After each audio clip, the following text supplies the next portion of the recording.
Welcome to the Deep Dive. Today, we are taking on a mission that is highly specific, very philosophical, and actually surprisingly personal. It really is. We're diving into a detailed discourse from 1981 by Reverend Sun Myung Moon, and it's titled The Internal Pride and Harmony of the Unification Culture. And that title, it's really a roadmap, isn't it? Yeah. We're looking at how this specific framework defines what gives a person value, why cultures clash, and, what's required of the followers to fix that conflict. Right. This isn't just theory. It's a really high-stakes call to action. It's designed to fundamentally restructure how you, the listener, even think about your own identity. Exactly. So for our deep dive today, we're focusing on three things. First, we're going to examine the core argument that true value rests solely on your internal character. Regardless of appearance. Right, regardless of anything external. Second, we'll analyze how this binary concept is used to map out the entire world, East versus West. And finally, the third point.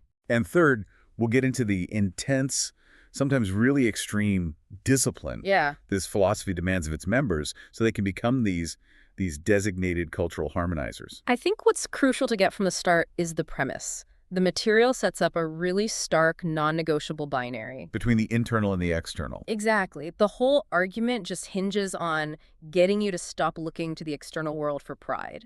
It wants to establish this inverted hierarchy where what's inside always trumps what you can see. And that's a radical shift. Oh, a totally radical shift in identity for anyone listening at the time. Okay, so let's unpack this. We should start with the most obvious part.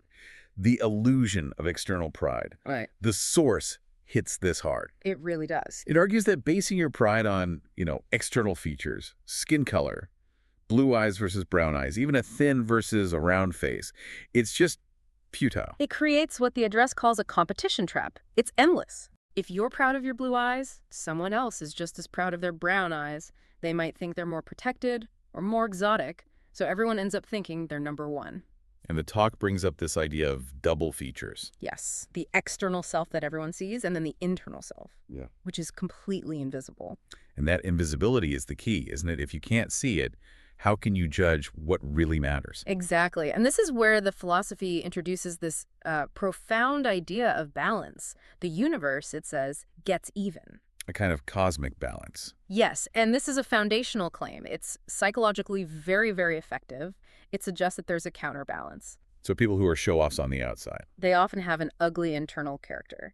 And conversely, those who maybe lack that external polish, they possess this profound inner beauty. You can't have everything. That is a radical inversion of worldly status. It reframes being attractive not just as shallow, but as a potential liability. A huge liability. And the source makes this chilling historical point to back it up. It states quite clearly that historically, the people who have brought the greatest damage to mankind have been the ones who are excessively proud of their external appearance. Or their position, their status. Exactly. So that pursuit of physical perfection, of visible status, is framed as being historically dangerous. I can see how that would build incredible resilience in a group. For sure. If someone criticizes how you look, it just becomes confirmation that you must be superior on the inside. It completely loses its sting. And to drive this point home, there's a very memorable, very specific comparison drawn about the members themselves. The Idaho potato. The Idaho potato. The source asks the followers, are the most outstanding members usually beautiful, or are they just ordinary? And the answer is given without any hesitation. It's the ones who have features like an Idaho potato. Right. Plain, sturdy, unassuming. And that's explicitly meant to be a source of encouragement.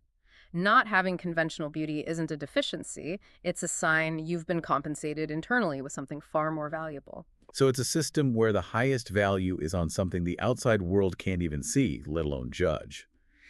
But if external features are suspicious, what then is the measure of true internal beauty?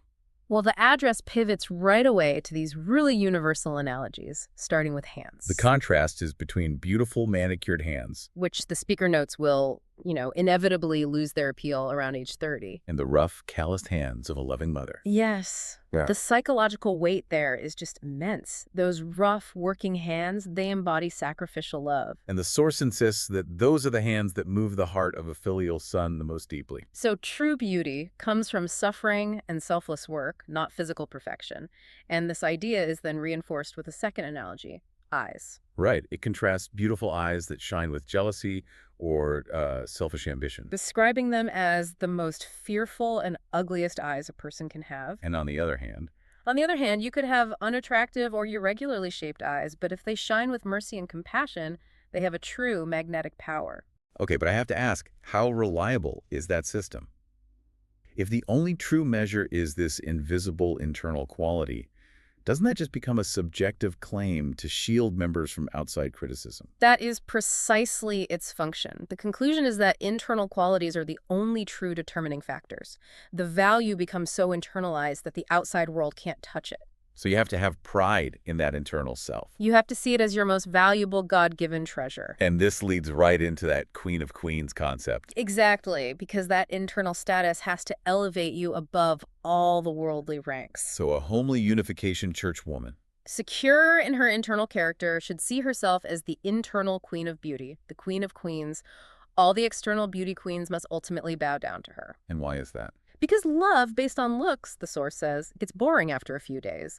But love based on internal character radiates a beauty that lasts for eternity. And that's the moment the internal pride justifies separating from secular culture. That provides such a powerful personal foundation.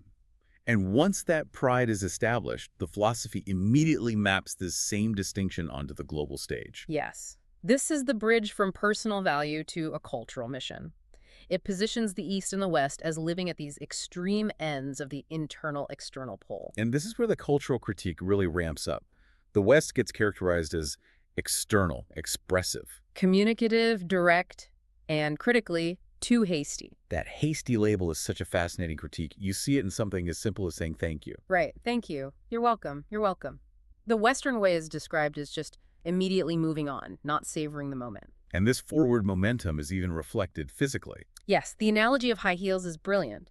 It's used to symbolize the Western need to be constantly leaning forward, always moving, unable to stand still. And to do that, you need a thin axis, a sling waistline to turn on. So high heels become this, philosophical symbol for a culture that's geared toward immediate outward expression. And this is contrasted so sharply with the Eastern traits. Very sharply.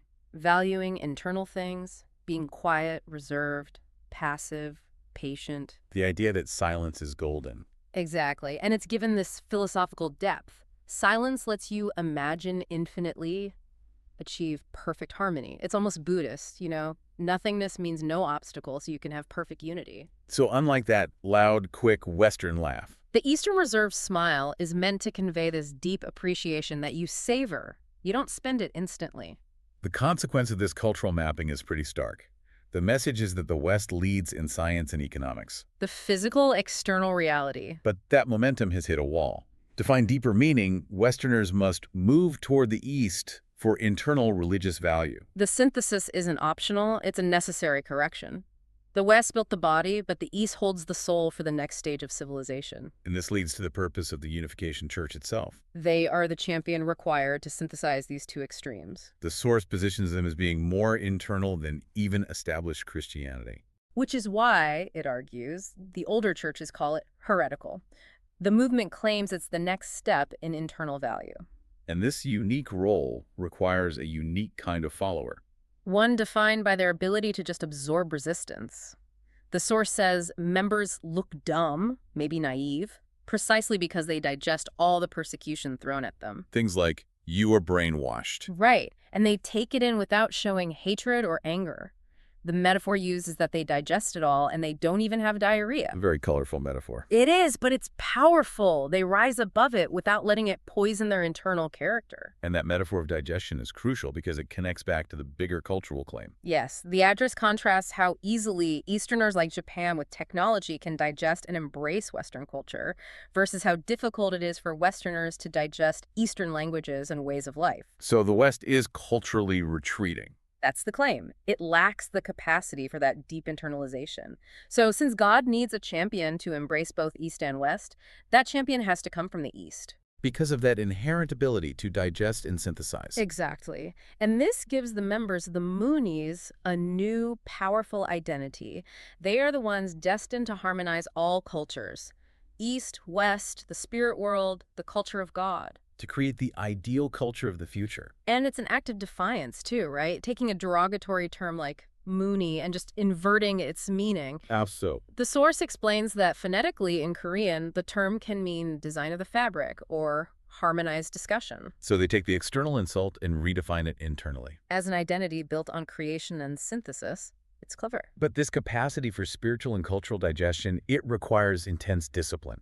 This is where we move from philosophy to organizational mandate. The path is described as intensely demanding. It requires extreme internal fortitude that shows up in very concrete physical acts of endurance. Like members waiting 3 years for their wedding day. A massive exercise in patience. Or sitting on the floor for hours, which is explicitly framed as physically digesting Eastern culture. And the discipline is applied to everything, even work logistics. Members have to travel long distances, arrive at, 2 in the morning to get the first-class seats for sermons? Yes.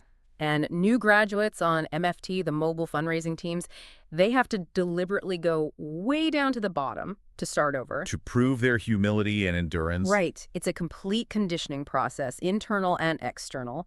Even the preparation for global work is culinary. The kimchi and kochi-chan. Exactly.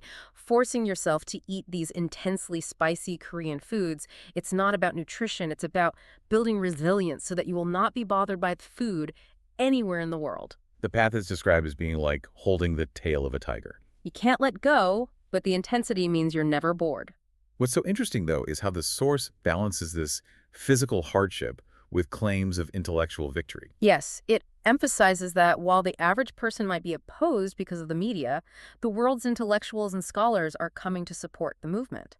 And that intellectual validation is necessary. Absolutely. To justify the global mission, they use the example of Dr. Rubinstein. An eminent scholar who had become an atheist. After studying the Bible so intensely, yes. But after meeting Reverend Moon, he came back to God and admitted he needed guidance from the East. And that story is used as proof that the philosophy can withstand the highest Western intellectual scrutiny. And that victory is crucial because the mission is not small. It's about taking on the world's most severe problems. Zod's 3 major headaches, as the source calls them. Communism, the immorality of youth, and the degradation of world religions, especially Christianity. These are massive high-stakes battles. And the commitment to taking on these worst problems of the world just overrides everything else. Personal comfort, holidays, all of it. The philosophy demands that members work double time during holidays like Christmas, focusing on double victory. They're called to be soldiers and flag bearers. Yes, leading the world to a unified culture, refusing to be deterred by cowardice or weakness. The message is to intensify your effort when everyone else is taking a vacation. So what does this all mean for you, the listener? This deep dive shows how a singular, really expansive philosophy is built entirely on this one distinction. Eternal internal value versus fleeting external pride. And that distinction is then used to justify a radical cultural synthesis, East meets West, and to demand this intense, almost military-level discipline from its followers. It's the non-negotiable price for global victory. The core takeaway is just this relentless focus on internal beauty and sacrificial love. Embodied by those rough working hands. That's the only currency that's presented as eternal, as truly valuable. Okay, so we've seen this immense value placed on a reserved demeanor, on quietness, on the ability to internally digest external resistance. To be meek in the face of persecution. Right, and yet the organization is simultaneously calling for its members to be dramatic people of righteousness, to overcome huge geopolitical forces like communism, and to march forward as aggressive soldiers. And that tension, which is all through this 1981 address, it raises a really important question for you to think about. Which is, how does the relentless pursuit of internal quietude and passive digestion practically empower the massive, often confrontational physical mobilization needed to take on the world's worst headaches and achieve that promised double victory? so is the quiet digestion just a preparation phase? Or is that internal meekness somehow the secret weapon that fuels the whole external military-style campaign? An essential paradoxical thought to chew on as you continue to explore this deep intersection of philosophy, culture, and organizational pride. We hope you feel a little more well-informed.